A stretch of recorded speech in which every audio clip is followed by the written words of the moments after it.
नमस्कार, मैं संजय सिन्हा अभी इस वक्त आपके सामने हूँ जबलपुर में कांग्रेस के प्रत्याशी जगत बहादुर सिंह अन्नू, जो कांग्रेस के उम्मीदवार हैं और इस बार मेयर के चुनाव में वो उतरे हैं। तो उनसे हमारी बातचीत होगी जबलपुर शहर के बारे में और जबलपुर का जो भविष्य है उसके बारे में।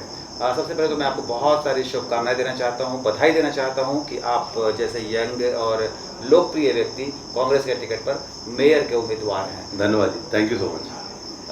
अन्नू भाई, मैं आपसे जो सवाल आगे पूछूंगा उससे मैं सबसे पहले ये जानना चाहता हूं कि अभी आप 50 वर्ष के हैं और आप कब से राजनीति में हैं?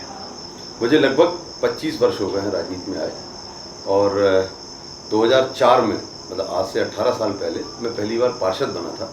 उसके पहले मैं कांग्रेस में संगठन में काम करता था और 2004 के बाद से मैं जनप्रतिनिधि हूं और उसी तरीके से लगातार काम कर रहा हूं। तो मेरा सवाल उसका एक्सटेंशन होगा कि 25 साल की उम्र में जब हमारे देश के जो युवा हैं वो डॉक्टर, इंजीनियर और कुछ चार्टर्ड अकाउंटेंट टाइप की चीज़ बनना चाहते हैं, आपने राजनीति को अपना करियर क्यों चुना?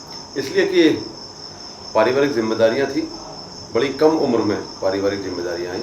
उन जिम्मेदारियों को उठाते उठाते और साथ में संस्कार जो परिवार के थे, उन संस्कारों में मानव सेवा एक बहुत बड़ा संस्कार हमारे जीवन में, हमारे पारिवारिक तौर पे मुझे मिला।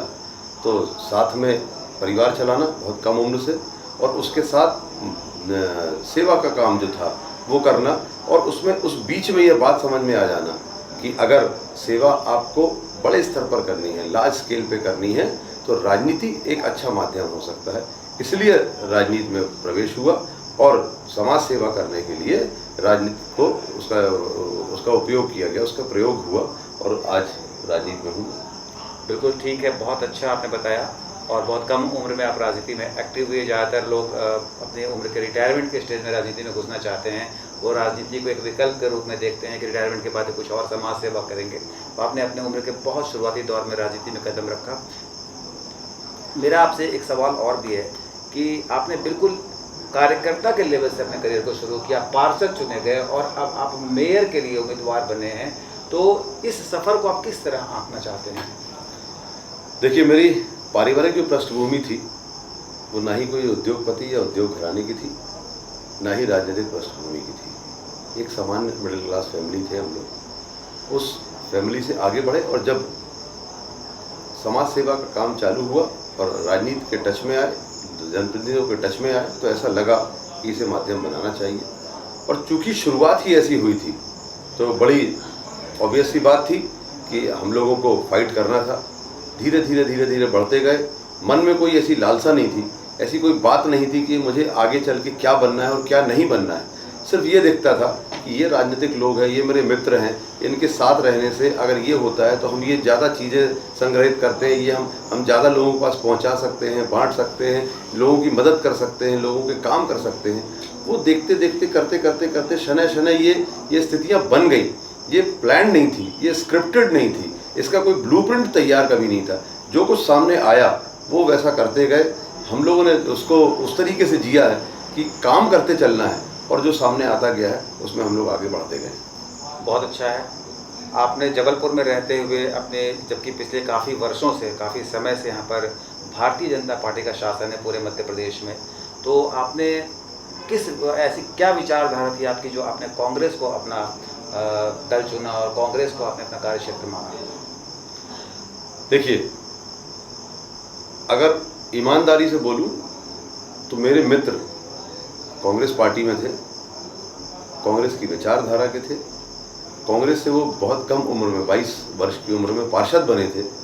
इसका सबसे बड़ा कारण ये है कि मैं कांग्रेस पार्टी को इसलिए बिलोंग करता हूँ, कांग्रेस पार्टी को इसलिए ज्वाइन करता हूँ। हमारा जो परिवार था वो कहीं ना कहीं एक समय में कांग्रेस को सपोर्ट करता था। हम लोग राजनीतिक कोई नहीं था हमारे परिवार में, लेकिन जब बात आती थी किसी ज़माने में, इंदिरा जी की बात होती थी, राजीव जी की बात अगर घर में होती थी तो उसको सपोर्ट किया जाता, तो उस बात को सील लगाई जाती थी कि हाँ, ये अच्छे लोग हैं इस देश में, इसलिए कांग्रेस को वोट करना चाहिए।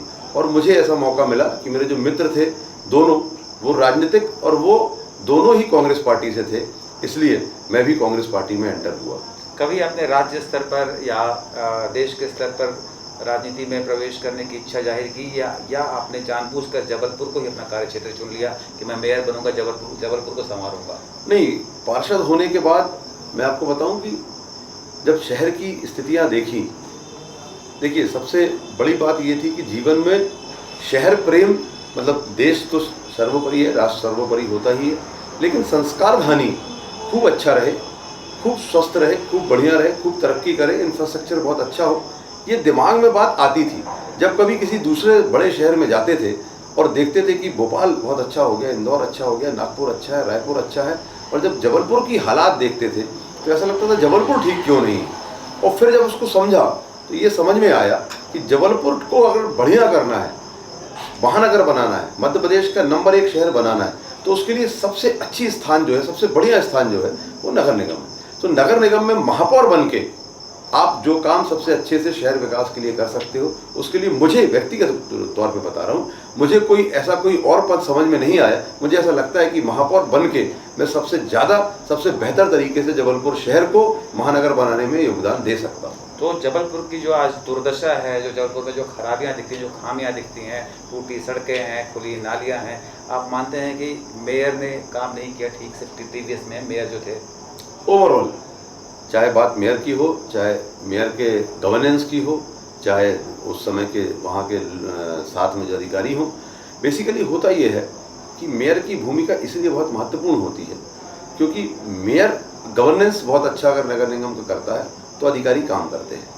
अगर निरंकुशता होती है, अगर मेयर खुद में अगर भ्रष्टाचारी हो तो कभी अंकुश लग नहीं सकता और अधिकारी कभी काम नहीं करते, क्योंकि वो जो बाहर से आते हैं, चाहे आईएएस हो चाहे आईपीएस हो, एक टेम्पररी फेज होता है उनका किसी भी शहर में, तो उनका लगाव वैसा नहीं होता जैसा हम यहाँ बॉर्न एंड ब्रॉट अप जो लोग होते हैं उनके बराबर उनका कोई लगाव नहीं होता।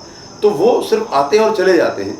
उन पर अंकुश लगाकर, अपनी भावनाओं को उनको बताकर, और आप अगर अच्छे गवर्नेंस के साथ उनसे काम करा कर ले जाएंगे तब तो वो काम होगा। इसलिए सबसे बड़ी भूमिका मैं उसमें शहर के महापौर की मानता हूँ। अगर शहर की दुर्दशा है तो उसमें शहर के मेयर और शहर के जो पार्षद दल है उसकी सबसे बड़ी भूमिका होती है।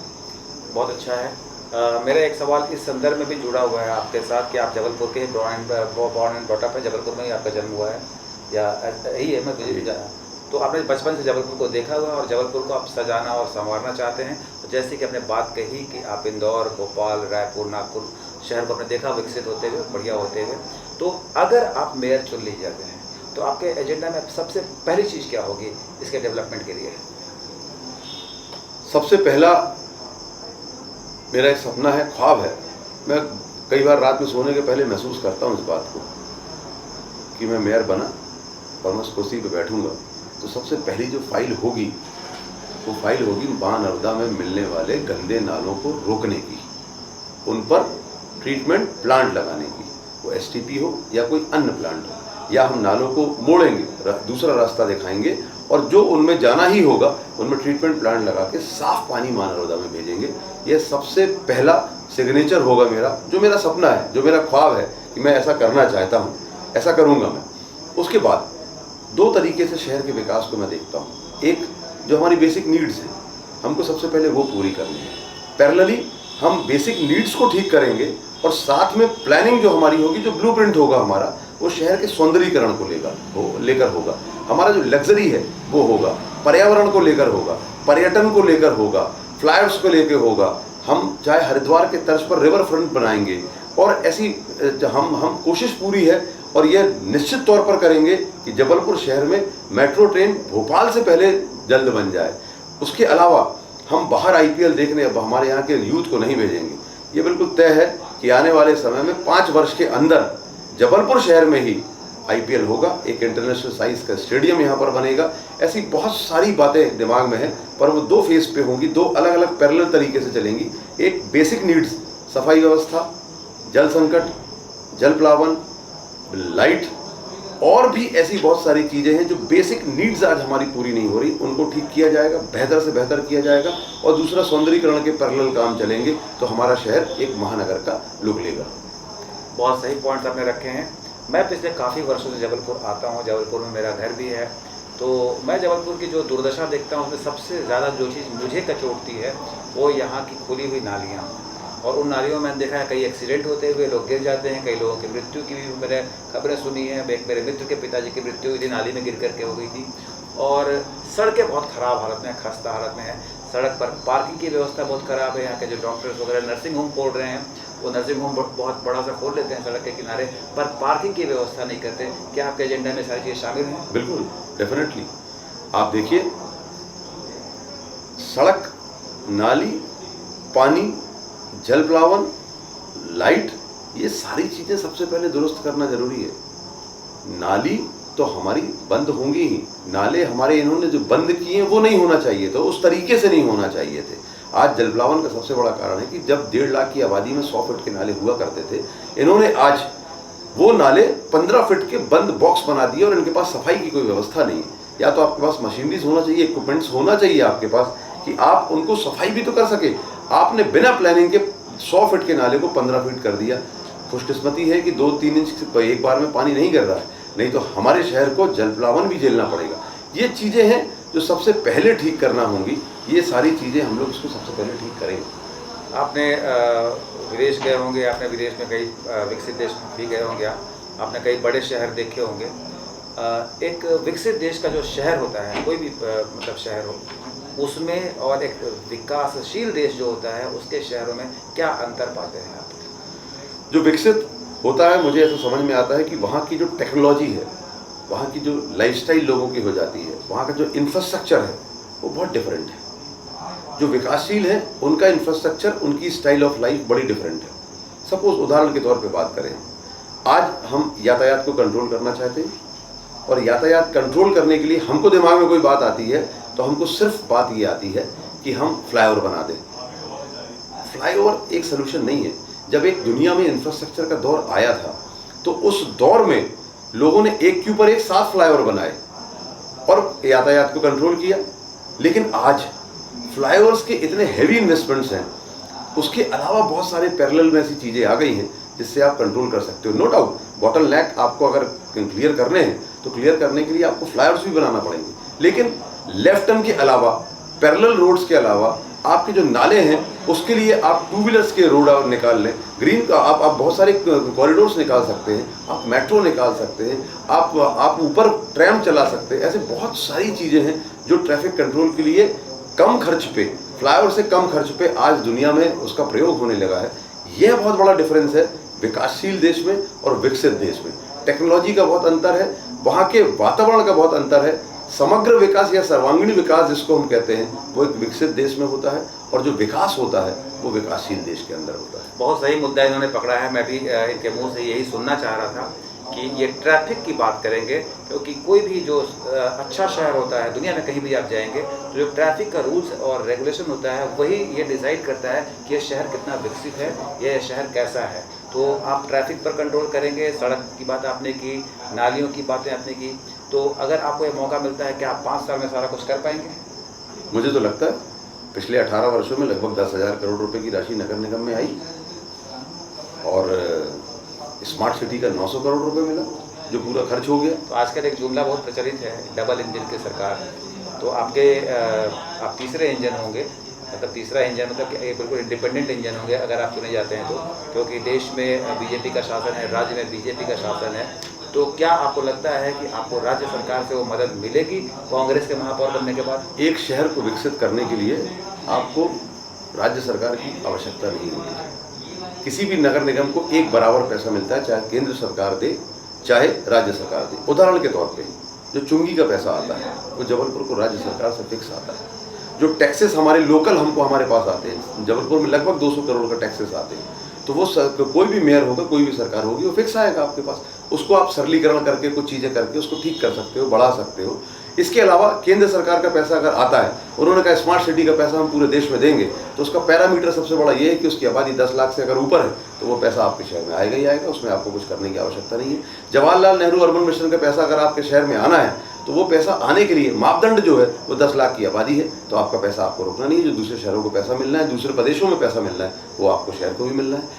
कोई भी पैसा आपके शहर में इसलिए नहीं रुकता क्योंकि सरकार दूसरी है, क्योंकि नगर निगमों को जो पैसा आता है वो फिक्स पैसा आता है। और हमको अगर हुडको का लोन चाहिए, हमको एडीपी का लोन चाहिए, तो उसके लिए राज्य सरकारों की हमको बहुत बड़ी सहमति की आवश्यकता नहीं होती। वो पैसा हम इंतज़ाम करके ला सकते हैं। और सबसे बड़ी बात है कि अगर आप आम जनता में गुणवत्तापूर्वक अच्छे काम ईमानदारी और निष्ठा से करते हैं, बिना भ्रष्टाचार के करते हैं, आम जनता को ऐसा दिखता है 6 महीने के अंदर, तो आपको तो जन भागीदारी इतनी शहर के अंदर से आती है कि आपको सरकारों पे भरोसा करने की आवश्यकता ही नहीं, उन पे आश्रित होने की जरूरत नहीं। और दूसरी इंजन की बात जो आपने कही, उस पर कह दूं मैं, जबलपुर शहर में 4 विधायक हैं, हमारे राज्यसभा सांसद जी, हम लोग तो 4-4, 5-5 इंजन लेके चल रहे हैं।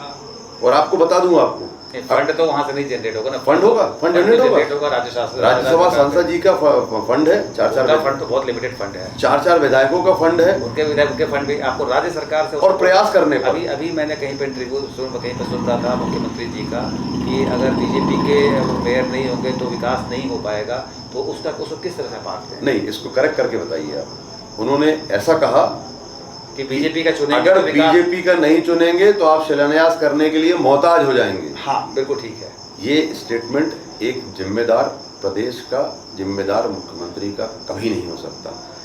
हम लोग इस तरीके से काम करते हैं, हम लोग छोटे छोटे पद पे रहे, हम लोग पार्षद चुने गए, पार्षद चुनने के बाद जिस दिन हम चुनाव जीतते हैं उस दिन हम ये नहीं देखते कि किसके माथे पे पंजा लगा है और किसके माथे पे कमल लगा है। हमको जब विकास की हम बात करते हैं तो प्रयास ये करते हैं कि सारे पार्टी के लोग और शहर के सारे बुद्धिजीवी साथ में बैठे मिलकर एक हम ब्लूप्रिंट बनाएं और उस शहर को या हमारे वार्ड को या जिस स्तर पे हम जनप्रतिनिधि हैं उसको हम डेवलप करें। यह जो स्टेटमेंट है ये बड़ा मैं कहूँगा चीप स्टेटमेंट है। ये स्टेटमेंट की आवश्यकता नहीं है। आप मुख्यमंत्री हैं, आपको तो कहना चाहिए कि हमारे व्यक्ति को जिताइए, हम बहुत अच्छे से काम करेंगे, बस इतनी बात आपके कहने के लिए पर्याप्त है। लेकिन हम लोग उससे आगे बढ़ के कहते हैं कि हम लोग जीतेंगे या हारेंगे। जबलपुर शहर में पैदा हुए हैं, जबलपुर हमारी कर्म भूमि है, जबलपुर में एक दिन इस माटी में हमको मिल जाना है। हम लोग जीतते रहेंगे तो भी काम करेंगे, हारेंगे तो भी काम करेंगे। अंतर इतना होगा, हारने में हमारी क्षमता कम होगी, जीतने में हमारी क्षमता ज़्यादा होगी। हम शहर की सेवा निरंतर करते रहेंगे और ऐसे कोई स्टेटमेंट हमारे कभी जीवन में नहीं आएंगे। ये जगत बहादुर सिंह अन्नू हैं, बहुत लोकप्रिय हैं, युवाओं में बहुत लोकप्रिय हैं, महिलाओं में बहुत लोकप्रिय हैं।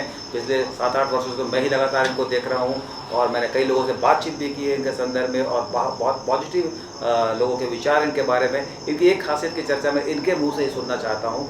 अन्नू भाई, आप कांग्रेस के उम्मीदवार हैं, लेकिन मैंने ऐसा देखा है जो साधु संत होते हैं, जो नॉर्मली बीजेपी ओरिएंटेड होते हैं, उनके बीच में भी आप बहुत लोकप्रिय हैं, उसका क्या राज है? साहब, आपका क्वेश्चन बहुत गलत है। कांग्रेस का होकर साधुओं से, ये तो कोई स्टेटमेंट, ये एक जनरल स्टेटमेंट नहीं, क्वेश्चन नहीं, मैं एक परसेप्शन की बात कर रहा हूँ। जो परसेप्शन है ये बनाया गया है, ये झूठ है, ये फरेब है। लेकिन आपको मैंने देखा है कि आप काफी लोगों को तीर्थ मैं एक हिंदू धर्म मानने वाले परिवार में, सनातनी परिवार में पैदा हुआ हूँ। मैं हिंदू धर्म को मानता हूँ, मैं भगवान श्री राम को मानता हूँ, मैं हनुमानगढ़ी के सबसे पहले हमारे परिवार में दर्शन होते हैं, उसके बाद सारे जीवन के हमारे काम होते हैं।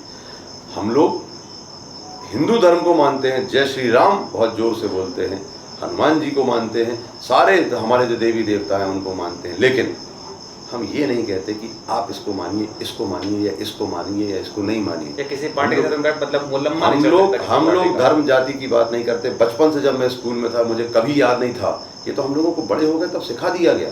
जब स्कूल में हम लोग साथ में पढ़ते थे, बाजू का ये वाला मेरा दोस्त कौन सी जात का है हमें नहीं पता था, ये वाला दोस्त किस जात का था हमें नहीं पता था। ये तो हमको धीरे धीरे सिखा दिया गया, हमको ये बता दिया गया कि ये इस जात का है, ये इस धर्म का है। अभी तो बात इसमें अभी रिलीजन की चलती थी, अब तो बात कास्टिज्म पे आ गई है। कास्टिज्म के बाद ये बात ही आ रही है कि आप पटेल हैं, अच्छा कौन से पटेल हैं, आप कुर्मी पटेल हैं कि आप काछी पटेल हैं कि आप कौन से, ये चीज़ें विखंडन नहीं होना चाहिए, इसकी आवश्यकता इस देश को नहीं है। इस देश में डेवलपमेंट अगर होना है, समग्र विकास अगर होना है, ये विकसित अगर देश होना है, तो इसमें इन चीज़ों इन बातों में कमी आना चाहिए। मेरे साधु संतों से संबंध बहुत अच्छे हैं, बहुत अच्छे थे और बहुत अच्छे इसलिए रहेंगे कि बिना साधु संतों के मार्गदर्शन के किसी का भी व्यक्ति का जीवन सफल नहीं हो सकता। क्योंकि मैं हिंदू धर्म में हूँ तो मेरे हिंदू धर्म के संतों से मेरा मिलना ज़्यादा है, परंतु ऐसा कोई भी किसी भी धर्म और जाति का संत नहीं है जिनसे मैं मुलाकात नहीं करता हूँ और आशीर्वाद नहीं प्राप्त करता हूँ। ये मैंने कहा ना, ये जगत बहादुर सिंह अन्नू है और इनकी लोकप्रियता का आलम यही है, यही इनकी जो साफ गोई है, सफाई से अपनी बात कहते हैं। और जो कि इन्होंने जो कॉपीराइट हो गया था अभी तक है कि मतलब कोई गेरुआ पहना है तो बीजेपी ओरिएंटेड होगा, तो अनु भाई उसको भी कहते हैं कि मैं हिंदू हूँ। खैर, तो बहुत अच्छी बात आपने कही। आप बहुत व्यस्त हैं, मैं जानता हूँ कि बहुत लोग आपका इंतज़ार कर रहे हैं। एक सवाल पूछना चाहता हूँ, और जब आपको मेयर के लिए टिकट मिला तो क्या आपकी पार्टी के भीतर कहीं से विरोध के स्वर उठे कभी? पहली बार ऐसा देखने को मिला कि एक व्यक्ति को टिकट मिली और बाकी सारों को उस टिकट मिलने वाले से ज़्यादा खुशी हुई। मैं यहाँ कांग्रेस का अध्यक्ष भी हूँ, विगत 7 महीनों से हूँ, और लोगों के साथ, हमारे कांग्रेस पार्टी के कार्यकर्ताओं से, हमारे वरिष्ठ नेताओं के साथ साथ अंतिम छोर पे जो हमारा कार्यकर्ता है, सबके समन्वय के साथ काम कर रहा हूँ। मैं बड़े अच्छे से ठोक के कह सकता हूँ, मैं निर्विवादित हूँ कांग्रेस में भी। कांग्रेस के लोग मुझे चाहते हैं, बड़ों का मेरे ऊपर बड़ा आशीर्वाद है, वो मुझे आशीर्वाद देते हैं। नीचे के लोग मुझे बहुत प्यार करते हैं, और मुझे यही करना है, मेरा यही काम है कि सब एक साथ मिलकर आगे बढ़े, कांग्रेस पार्टी एक साथ मिलकर आगे बढ़े। क्योंकि कांग्रेस वो पार्टी है, ये छवि धूमिल करने का जो काम बीच में एक दौर चला है, ये ज़्यादा दिन तक चलेगा नहीं। अभी ठीक है, चांद और तारों की सत्ता है, लेकिन कल सुबह फिर सूर्य उगेगा, चांद और तारों की सत्ता दूर होगी। मैं ये भी मानता हूँ कि फिर चांद और तारे आएंगे, ये तो चलता रहेगा, लेकिन कांग्रेस पार्टी की जो सोच है वो मानवता से जुड़ी हुई है, मानव सेवा से जुड़ी हुई है, और यही कांग्रेस ने किया है और यही कांग्रेस आगे करेगी। और हम लोग इसी परंपरा के तहत, इसी विचारधारा के तहत आगे बढ़ेंगे और इसी तरीके से देश की सेवा, शहर की सेवा और परिवार की सेवा करते रहेंगे। बहुत बढ़िया। मैं आपके लिए दुआ करता हूँ, मैं विश करता हूँ कि आप जैसे यंग एनर्जेटिक व्यक्ति हैं, ये फुल टाइम पॉलिटिशियन हैं, मतलब 20 घंटे काम करने को तैयार रहते हैं। मैं पिछले 7-8 वर्ष में खुद भी देख रहा हूँ और इनकी व्यस्तता भी देखता हूँ, और हर व्यक्ति के लिए उपलब्ध हैं। ये सारी बातें मैं खुद महसूस करके जबलपुर में रहकर मैंने देखी ये सारी बातें। अनु भाई, बहुत छोटा सा सवाल आपसे आखिरी पूछना चाहता हूँ कि जब आप मेयर चुन लिए जाएंगे तो आप आम जनता के लिए कितना उपलब्ध हो पाएंगे? 16 घंटे तो काम करूंगा, कहीं नोट कर लीजिएगा साहब। फिर फिर आपके साथ इंटरव्यू पे बैठूंगा और मुझे दिखाइएगा, अगर मैं गलती करता हूँ तो मुझे दिखाइएगा जरूर। 16 घंटे तो काम करूंगा ही, उपलब्ध 24 घंटे होऊंगा। रात को 2 बजे किसी को आवश्यकता पड़ेगी, कोई भी व्यक्ति, जबलपुर शहर का नागरिक, 9,75,428 वोटर है, बाकी उनके परिवार के लोग हैं, इनको कभी भी रात में 2 बजे भी आवश्यकता होगी, किसी तकलीफ में होंगे, इनके साथ कोई अन्याय हो रहा होगा, गैर कानूनन काम हो रहा होगा, जल प्लावन अगर हो गया होगा, कहीं अगर आग लग गई होगी, या भूकंप आया होगा, या कुछ भी जो जीवन में नहीं होना चाहिए, लेकिन अगर ये तकलीफें जीवन में आती हैं, तो रात को 2 बजे भी 2 घंटे में फ़ोन उठेगा और अगले 15 मिनट के अंदर उस व्यक्ति के पास रहूँगा जो व्यक्ति को चाहता है कि मैं उसके पास रहूँ, और पूरी क्षमता, ताकत और निष्ठा के साथ, पूरी कर्मठता के साथ अपनी पूरी ताकत लगाकर कांग्रेस पार्टी और पूरे शहर के लोगों के साथ मिलकर वो काम करूंगा, और इस शहर को 5 वर्ष के अंदर महानगर अवश्य बनाऊंगा, जरूर बनाऊंगा और जरूर बनाऊंगा। रोल मॉडल कौन सा शहर आपने चुना है, भोपाल को या इंदौर को? ये आज रेफरेंस है, क्योंकि हमसे आगे हैं। 5 साल बाद भोपाल, इंदौर के लोग जबलपुर को रेफरेंस बनाएंगे कि हमको शहर सिर्फ इंफ्रास्ट्रक्चरल, हमको डेवलपमेंट नहीं करना है, हमको समग्र विकास करना है। हमको ग्रीनरी चाहिए, हमको पानी चाहिए, हमको ज़मीन के अंदर पानी चाहिए, वाटर हार्वेस्टिंग करना है हमको ऐसे बहुत सारे काम हैं। हमको यहाँ जंगल वापस जिंदा चाहिए। ये काम करना ऐसा लगता है बोलने में कि बहुत कठिन है, लेकिन ईमानदारी से अगर टीम वर्क हो जाए, अच्छी गवर्नेंस हो जाए, शहर के बुद्धिजीवी आपके साथ जुड़े हों, शहर की जन भागीदारी आपके साथ जुड़ी हो, तो मुझे नहीं लगता कि ये कठिन काम है। 5 वर्ष के अंदर ये काम पटरी पर लाने के लिए, गाड़ी को ठीक रास्ते पर चलाने के लिए अपने आप में पर्याप्त है। अनु भाई की बातें रिकॉर्डेड हैं, आपने नोट किया है, मैंने दर्ज किया है। मैं अनु भाई आपसे एक बात कहना चाहता हूँ कि जब आप मेयर चुन लिए जाएंगे, अगर आप मेयर बन जाते हैं, तो 6 महीने के बाद जो भी कमियाँ दिखेंगी, सबसे पहला व्यक्ति मैं होऊंगा जो आपके पास आएगा, आपका ध्यान आकर्षित करेगा, इस सारी बातों को याद दिलाएगा। सर, यहाँ नाली खुदी हुई है, अभी तक ठीक नहीं हुई है, ये सड़क खुदी हुई है, नहीं ठीक हुई है, और उस वक्त आपको अपने इन वादों को पूरा करना होगा। क्योंकि मैं बहुत बड़ा क्रिटिक रहूँगा, क्योंकि मेरा बहुत इंटरेस्ट है कि जबलपुर वास्तव में बहुत खूबसूरत शहर बन जाए। निंदक ने यारे राखिए, निंदक गुटी छवाए। तो ये बचपन से सीखा है। और एक दूसरी बात सीखी है, तेरा तुझको अर्पण क्या लागे मेरा। जो कुछ हमने यहाँ से जबलपुर से प्राप्त किया है, इस जबलपुर को लौटा के ही जाएंगे, और इस बात के लिए तैयार रहूँगा कि आप जैसे व्यक्ति, आप जैसे देश में जाने जाने वाले व्यक्ति, आपकी जो IQ लेवल है, आपकी जो सोच है, आपका जो विजन है, आपका जबलपुर के प्रति जो प्रेम है, वो मुझसे 6 महीने के बाद सवाल करेगा तो ये अपने आप में मेरे लिए जंजीर होगी कि मैं गलत रास्ते नहीं जाऊं, अपनी बुद्धि को ठीक रखूं और जो मैंने कहा है उसको करता रहूं। Thank you very much, wish you all the best. Thank you सो मैं मच। दुआ करता हूँ कि आप जैसे यंग अच्छे लोग इस पोस्ट पर आएँ और ये शहर वास्तव में मेरा सपना है सिंगापुर की तरह खूबसूरत बन जाए। क्या बात है, thank you so much, Thank you. Thank you so much.